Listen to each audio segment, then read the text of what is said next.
Hello, this is Elena, and you're about to listen to an episode of a new series we're calling The Effectiveness Workshop.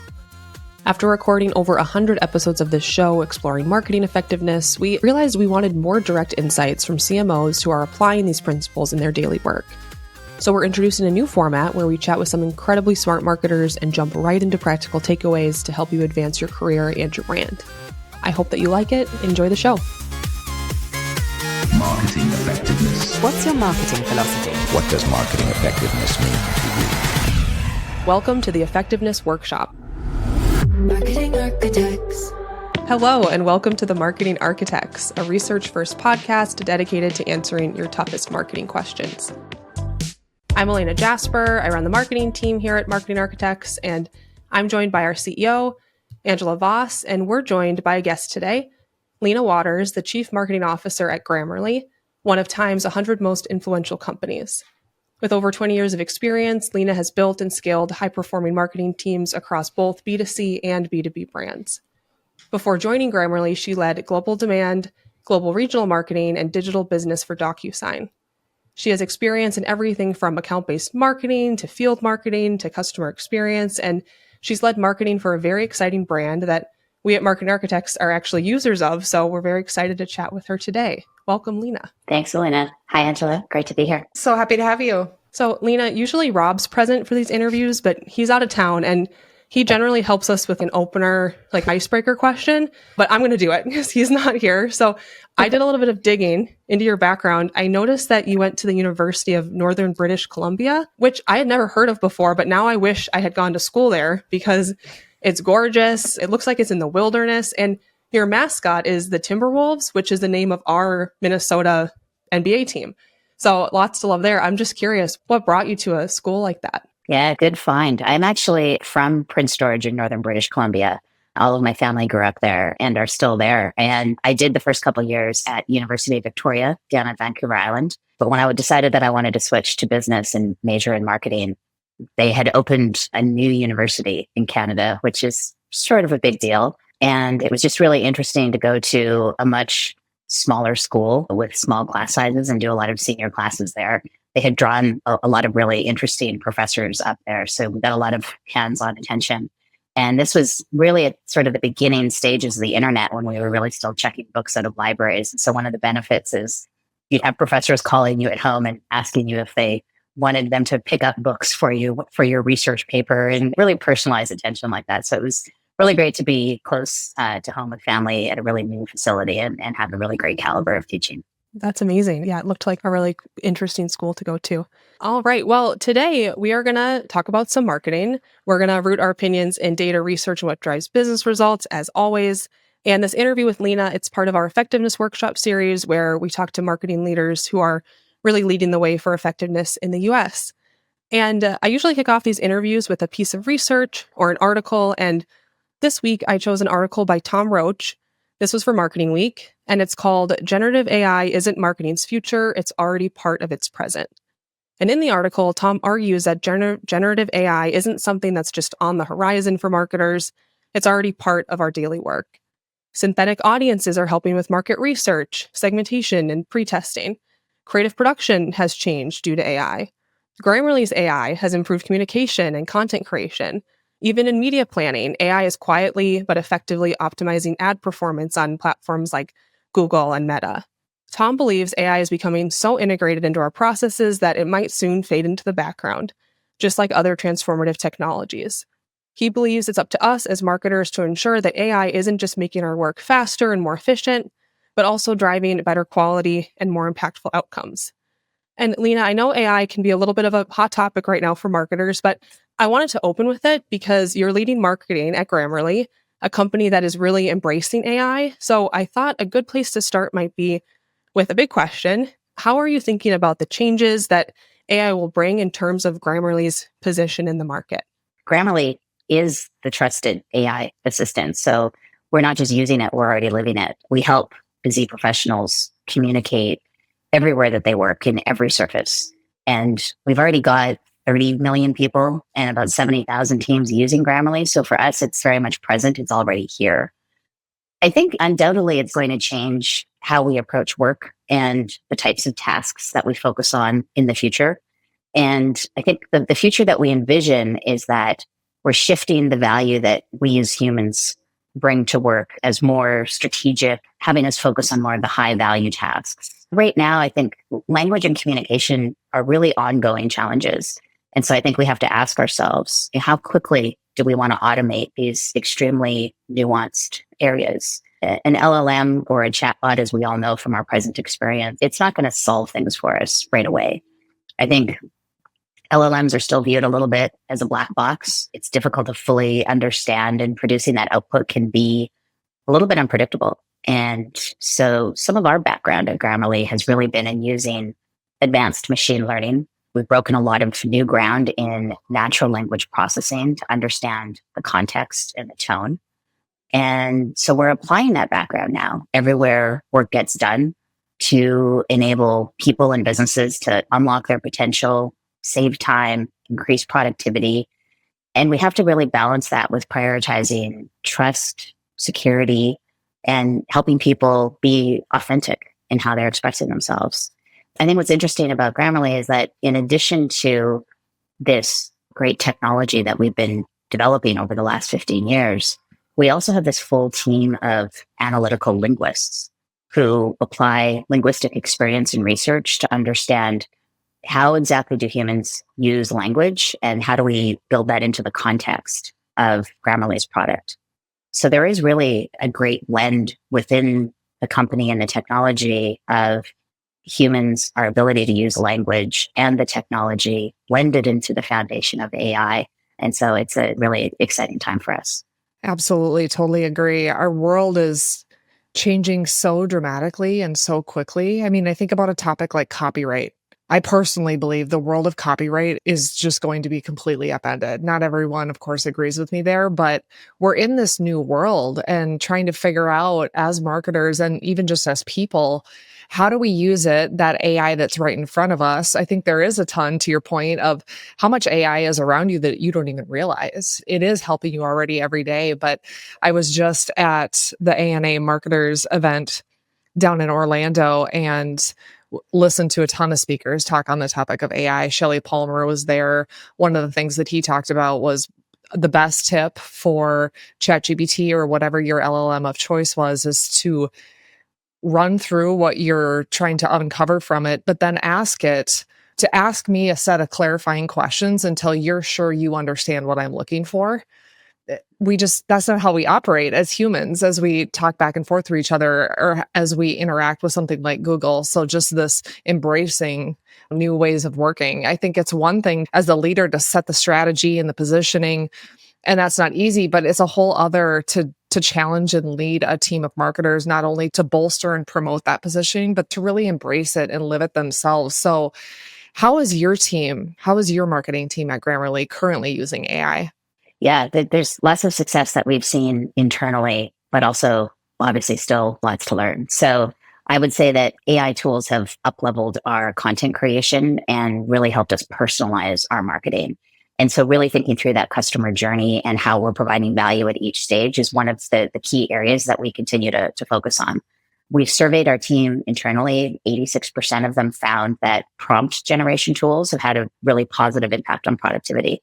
So we use Grammarly, of course, for everything communication, and the generative AI that's built into Grammarly really speeds up that writing process. So I think a lot of folks historically have thought about Grammarly as a way to polish your final product, but really it's used from ideation and that creation. So Grammarly will help you with that blank page and thinking through exactly what you just said. How do you set that context for what you want to talk about so that you're starting off on a really strong foot and then go all the way through to final draft?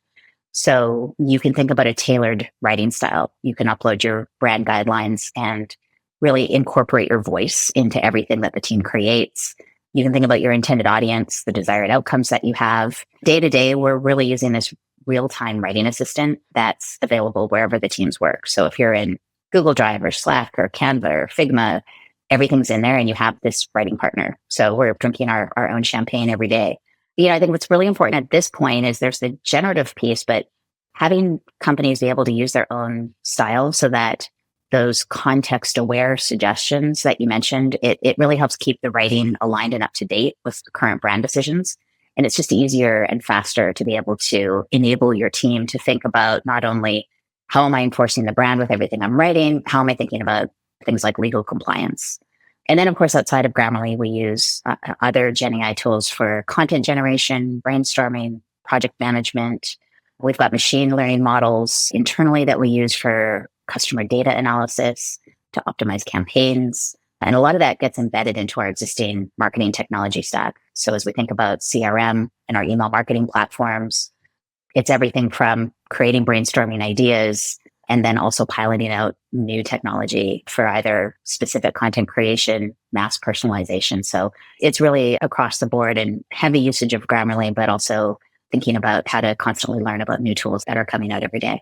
It's great to hear about a team that's really using AI. I think a lot of us hear the theory, and it's probably helpful for people listening to this to know that, yeah, teams are really leaning in. It's not just a theory in people's heads anymore. They're putting it into practice. And I love that Grammarly has this brand voice ability, because that's been my team's biggest challenge with ChatGPT is it just sounds like ChatGPT. And you can try so hard to have it speak in your brand voice, but a tool like Grammarly is helpful. And I love that it's everywhere. Like you mentioned, the little green bubble like follows you around, and that's helpful. So yeah, we're fans of it here. But speaking of your team, I did research on Grammarly before we spoke to you, and I saw that and I experienced this too, that you were focused on consumers and you've shifted kind of this B2B focus. And I know that's expertise you brought to the table based on your previous roles when you joined them as CMO about a year ago. So I'm sure that Grammarly's marketing has changed a bit over the years. So thinking about today, what's the primary role of your team? And does it differ at all from your previous roles, maybe at brands like DocuSign? There's a lot of similarities to DocuSign, and that product-led growth that both companies experienced have really been a key driver. When you think about building a big brand from the ground up, you're really thinking about creating something where individual users naturally understand the value of the product. And so I saw that at both DocuSign, and I see that today at Grammarly, that users come to us for personal value. But then what happens is that they naturally bring us into their workplaces. And so leaning into that daily value that we bring to customers has been really critical for our organic growth.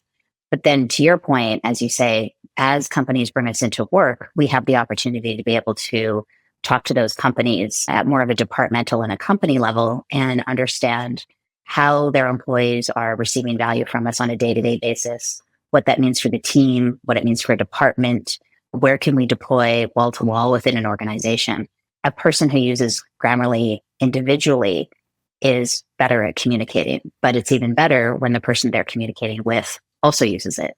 And then it's even better if the entire team and company is using it. And so that natural organic growth leads us to be able to do both top-down B2B marketing as well as bottoms-up growth.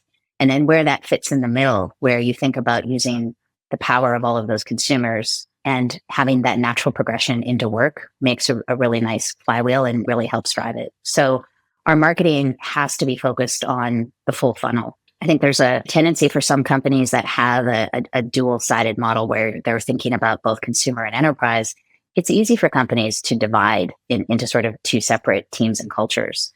But if you really put the customer journey at the heart of that and think through how are you building the brand, how are you shaping that narrative, you're doing it in a really rapidly changing ecosystem. And as you think about those stages of customer acquisition and then expansion and then a loyalty, it doesn't really matter if you're doing it for a consumer or a business. You just have to think about whether or not you're bringing that true differentiated value to your customers every day. Yeah, that message definitely lines up with, we've talked to some B2B marketers recently, and the common theme has been, stop just thinking of it as just B2B marketing or just B2C marketing, and you're always talking to people. You mentioned you're marketing throughout the full funnel. Things are rapidly changing. You're a large company. You must have a lot of different kinds of marketing activities under your purview. How does your team measure your marketing efforts? How do you prove the impact that it's having on the business? There's a couple different ways. On the self-service side, as you think about the individual consumer, a lot of people are receiving value from Grammarly every day. So even before they become a customer, or if they're just doing a trial, those initial set of users have a really significant impact on the downstream revenue funnel. And so we spend a lot of time optimizing our paid funnels, our organic, how we think about offers, advertising, the website experience, onboarding, product engagement. But getting that initial value for free users is really critical. So we focus a lot on knowing how does the activity and investments that we're doing drive that initial free user? And then how are we really crafting that experience all the way through? And we spend a lot of time, as you can imagine, measuring the progression of all of those stages there. We also have to really focus too on building and evolving the brand and thinking about reaching a large audience, because we're helping individual professionals. We're also helping students, trying to get everyone to really show up as the best versions of themselves. And so we think a lot about not just new users, but also brand lift and how that translates to revenue. So we don't want to focus too far down the funnel only, because that's the measurable part. So that's tempting to do. You do have to think about whether or not you are really changing minds and helping people realize the new parts of the value that's coming out.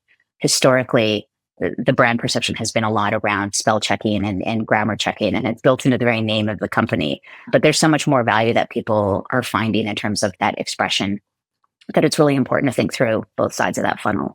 Now, on the enterprise side, there's a different, more top-down motion where you might have a larger group of people who are thinking about buying Grammarly as a team. And so there's that decision maker buying team dynamic that you have to be able to navigate. So we have to have those touch points. But at that side, there's an additional layer of people who are making a decision who may never visit your site or fill out a lead form, or may even not be a user yet. And yet they're playing a key role in making a decision about whether or not to bring on Grammarly for the company. So again, we have to be really careful to not just measure the leads that we're generating, but really think about how we're shaping that conversation in the company as a whole through that buying experience, even for areas where you can't necessarily measure.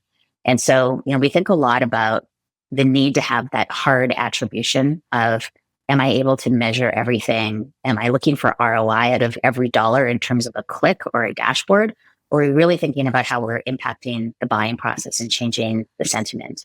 So when we look at field marketing, executive events, industry associations, executives on podcasts, some of these things are less measurable, but they really do help educate and shift the impression of marketing. And so we just want to be really careful that we don't let marketing turn into too much of a numbers game, where if you can't attribute it and you can't measure it, then somehow it's not valuable. There's a lot of aspects of what we do impact the customer's journey, and we have to make sure that we're delivering value in all of those stages. That makes a ton of sense.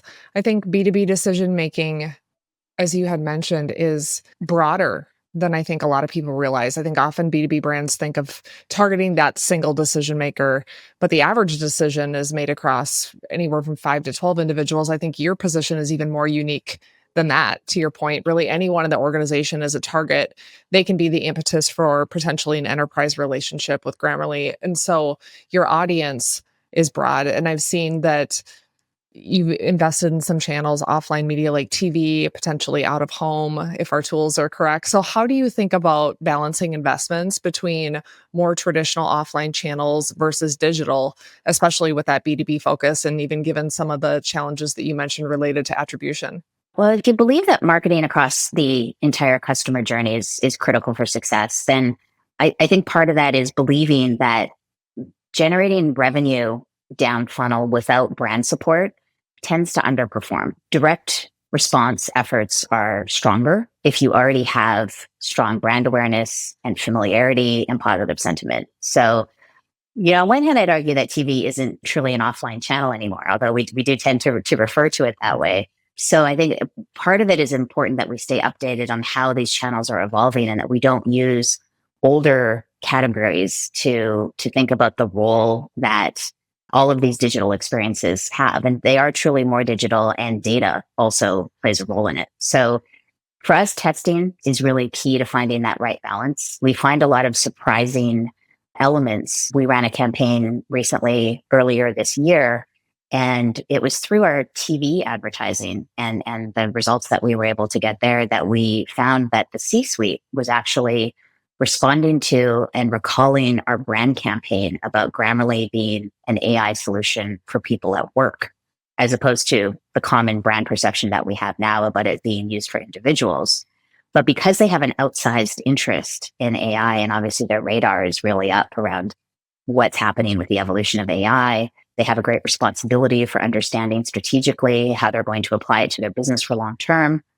And so an audience that we normally wouldn't have been targeting as a key buyer ended up having the strongest recall for ads that we had done. And we probably wouldn't have put those things together if we had been looking at direct response. So it's a good example where the learnings that you get out of a true mix of channels are going to give you better insights about your audience than if you're only focusing on a couple. That's nice to hear. I think that we've experienced the same with some of our B2B customers on TV. And I love hearing that you're against the kind of like offline digital categorization, because we've been asking that question because that's how you see it often out like publicly, is it's like, oh, offline versus online. And I think you're right that it's all blending, and TV now has become so digital, and you're not the first person to say that. So I'm going to have to change my question, because people are talking about them as one thing. I think that's wonderful. And that idea of offline and digital kind of working together and looking at them holistically, that's something we hear about sometimes within marketing effectiveness. And one reason we started this show was because we got really interested in kind of the marketing effectiveness movement, which is basically like a greater focus on research, principles here in the United States. And so we've been asking people in the US, what do you think of marketing effectiveness? So I'm curious, what does like that term or the idea of marketing effectiveness mean to you? Well, to me, marketing's role is to really tell the company's story and to really clearly communicate our value. So therefore, I think true marketing effectiveness comes from delivering more than just, here's the product, here's the features, here's why they're beneficial. I think you have to go to that next step and offer meaningful insights that help customers understand their business better. So are we providing expertise that helps customers identify areas that they can improve? And are we not just explaining the product, but are we explaining the value? Are we showing how we can drive results for the company and then get them to understand how that happens? And, are we truly equipping them with knowledge that is teaching them something about their business that they didn't already know, that we're in a unique position to help teach them? And I think if you can get to that point where you're really focusing on impact and value for the customer, irrespective of the future value that you have as a product, it's getting to that level of meaningful insights for the end customer, which is where they're really going to experience the value. And that's where the true partnership comes in. You mentioned uncovering insights and finding these surprising elements. You speak of the C-suite responding to the brand campaign.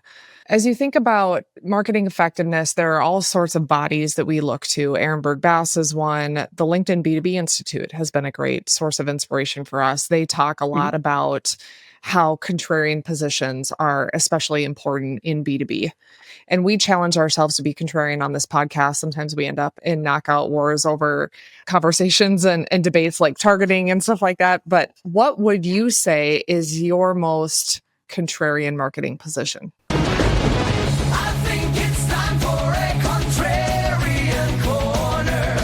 The lines are drawn, who's right, who's wrong. I think that we have gotten ourselves somewhat into trouble as marketers over the last couple decades with marketing technology.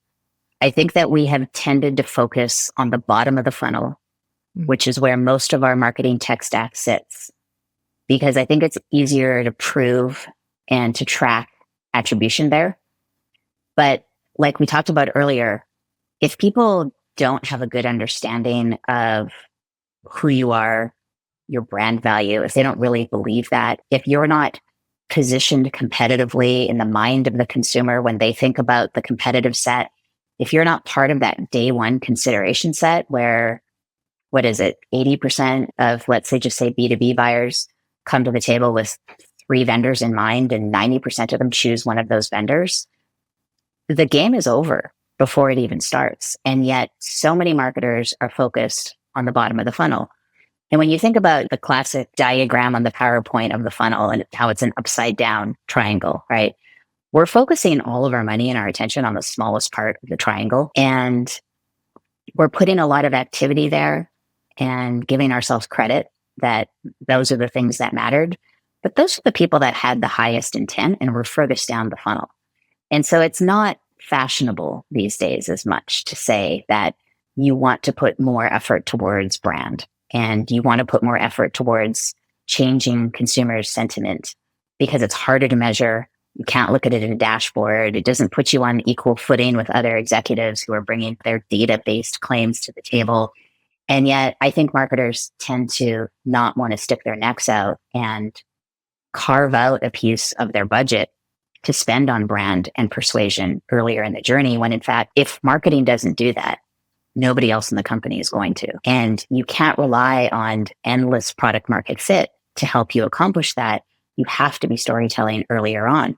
And I think it takes courage and a strong point of view to be able to win that argument with the C-suite, because it is in times of lower growth or somebody doesn't have enough pipeline or you want to create a new revenue stream. It's very tempting to want to spend money at the bottom of the funnel where it's provable, where you feel like you're covered. And if you don't have that balance across the entire customer journey, you're going to run into trouble sooner rather than later. And it'll be an investment you wish you had made sooner. So I would argue for that earlier journey, top of funnel spend, even if you don't have the nice dashboard to prove it, there's other ways to be able to measure that impact. Yeah, I think you're speaking into one of our favorites, which is that 95-5 rule. Just looking at what's the biggest game to be played here and where does it matter most. Everyone's competing at that point of sale. So that's actually probably the most expensive way to procure a customer. How do we get into that top 3 consideration set before the decision process even begins? So I love that one. What's one of the best decisions you think you have ever made as a marketer? And conversely, what's something you would never do again? Let's see. Well, maybe it's the same thing. I'll tell a little COVID story, but in 2020, when I was at DocuSign, we had to cancel our in-person annual customer event, but it was the week before COVID was classified as a pandemic. So I knew that we had people getting on planes and coming to San Francisco, and you could sort of tell that something was going to happen, but it was that week before we all went home. And I'm sure you all remember this. And so there was a dramatic marching into the CEO's office and having the big debate about, do we call the whole thing off? Which, if you think about pre-COVID times and you think about the months of investment and work that go into bringing all your customers together and then dramatically saying that you have to cancel it, that was a big deal. And it was really hard to do because it was without precedent. And on the other side of the pandemic, it's easy to think about that now, but you remember the before world and that's not how decisions were made. So I think that was obviously a really good decision at the time, and we didn't know it. But we were so focused on in-person experiences there and not as much digital. And for the kind of executive event that we had, there was no digital component. And so there was sort of a weekend locked in the office with a quick turnaround where we came up with a digital alternative where we were able to recover a lot of those costs, broadcast the whole event digitally, reach multitude more of people than we would have if we had done it in person. And so I would say, in terms of what I would never do again, is ever plan that kind of an experience without some sort of a digital component, which again, post-COVID sounds easy to think about now, but in the before times, there was so much prioritization put on the in-person experience that digital was very much a second-class citizen. And I think now we know that's a legitimate way to get reach. And so I would make sure that there was always that kind of a component going forward. We often talk about how easy it is, or easier, I should say, to be disrupt even what you're doing as a brand, as a business in times of crisis. You have no option. So you go to these places mentally that you maybe wouldn't have otherwise. And how do we capture that in a bottle and ensure that as an organization, we can do that all the time? It's not so easy. It's really not. I think as people learn more about sharing knowledge and experiences and the digital tools and platforms become more extensive, that will do a better job. But it's like anything. It's the mix. We just did a big in-person event for our marketing department at Grammarly this week. And, as much as we are efficient and global with all of our digital alternatives, there's just sometimes no replacement for getting together in person and having that sense of collaboration and connection. That's quite a story. And I love that it led to a transformation, and you probably stopped a super spreader event as well. You did the world a favor by not getting everybody together. Yeah, that was not going to be good. We avoided a few things there. I mean, not just the human impact, with the brand impact. And yeah, it was just it's a crazy time when something really new is put in your way and you have to take a whole new way of looking at something and you don't have a template to follow. And you just have to go back to first principles and say, how are we going to create value for our customers if we have this level of uncertainty? And then at some point, you have to be able to make that call. Yeah, that's great advice. Well, Lena, it's been wonderful having you here. I love your point of views about brand and measurement. And I already know I'm going to be re-listening to this interview multiple times. It's like B2B marketing therapy for me when we have CMOs that have point of views that I just love it. It was wonderful to talk to you. And we like to end kind of on a fun note. So lighthearted question to close here. In the theme of AI, if an AI assistant could take care of one of your daily tasks, which one would you choose? Daily tasks. I want to make myself searchable. I would like to understand everything I've ever written down, where it is digitally, have that at my fingertips, be able to understand it contextually. I've often wished I could Google my entire house and my entire brain. So if I can have AI somehow catalog my existence and turn myself into a digital library, that would be handy. Otherwise, it's me searching through knowledge and memories and recordings and transcripts and files. Becoming searchable and having AI leverage that would be helpful. Yeah, that is a daily task, trying to remember stuff. And I wonder if we'll have something like that. I've heard about different AI tools that people are calling very intrusive, but they're much more involved in like your day to day. And that's a great one.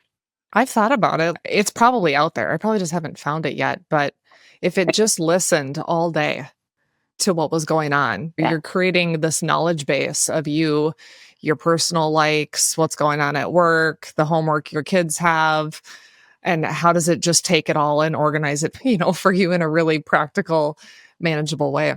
Well, one person's intrusive is another person's critically useful. This is what consent and permission to use data is all about. There's a world where people are very concerned with the data that we provide a platform or a business. And then suddenly a few years later, it's very normal to do that because the value that you get out of it is completely worth it. So all of this advancement that's happening, the trust and the security and the responsibility that comes along with it is going to be equally important. And that's really the balance that we have to achieve and deliver to our customers. Ange, have you got one? I feel like the one that I would have said I'm starting to use AI for more and more, and it's helping my kids with their homework because they're at that age now where I don't remember how to do whatever they're needing to do. And so now I've got a way to do it. Just plugging it into ChatGPT. Just remind me, bring back the easy points for me.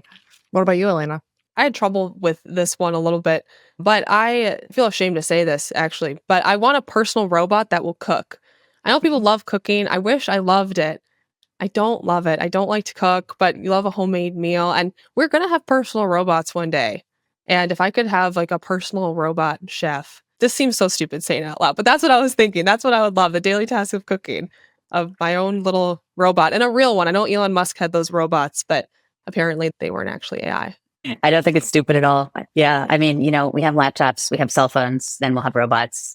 So, are we going to need all the separate services, or do we just have our own personal robot that helps us with all the things? So I saw Apple has a new at-home thing. It's not a robot, but it's almost the way they described it is like a giant iPad that's going to run your house for you. Like that. Yeah. I want that. We're talking about privacy. I will sign up whatever I need to check, whatever I need to agree to get that in my home. I'm all about it. Well, Lena, before we say goodbye, is there anything you want to plug? We'll put in your LinkedIn. Everyone should go download Grammarly if you haven't. Anything else before we close out?